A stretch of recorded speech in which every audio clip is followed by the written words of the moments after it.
शेतकरी नेते रविकांत तुपकर यांनी आज चक्काजाम आंदोलन करण्याचा इशारा दिला होता। तुपकर यांच्या इशाऱ्यानंतर नांदेडमध्ये तुपकर यांचे कार्यकर्ते आता रस्त्यावर उतरलेले आहेत।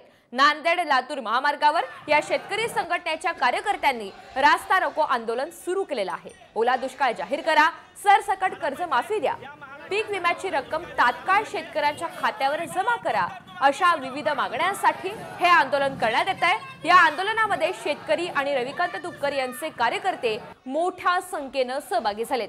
या रास्ता रोको आंदोलनामुळे नांदेड लातूर महामार्गावरील वाहतूक काही काळ खोळंबलेली होती।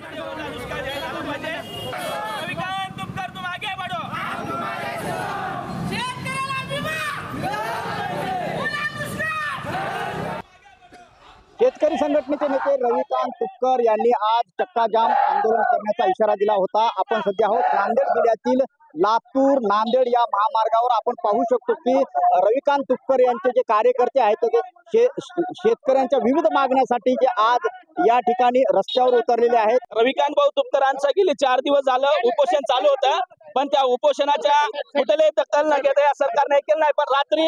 पण रात्रीच्याला कुठल्याही पद्धतीने उपोषण सोडलं गेलं, पण कुठल्याही पद्धतीने आतापर्यंत या शासनाने दखल न घेता ओला दुष्काळ हा कधीही जाहीर केला नाही। पण आमची मागणी आहे की शेतकऱ्यांना सरसकट 7/12 कोरा झाला पाहिजे। या महाराष्ट्रामध्ये ओला दुष्काळ जाहीर झाला पाहिजे। 100% पीक विमा मंजूर झाला पाहिजे। या संपूर्ण मागण्यासाठी आज या ठिकाणी रास्ता रोको आंदोलन होत आहे। आणि येणाऱ्या काळामध्ये जर तुम्ही करणार नसाल तर रविकांत तुपकर यांच्या माध्यमातून आम्ही महाराष्ट्रभर याच्यापेक्षा तीव्र आंदोलन करू। मोठ्या संख्येने हा शेतकरी रस्त्यावरती आलेला आहे। संजय सूर्यवंशी, साम टीव्ही न्यूज, नांदेड।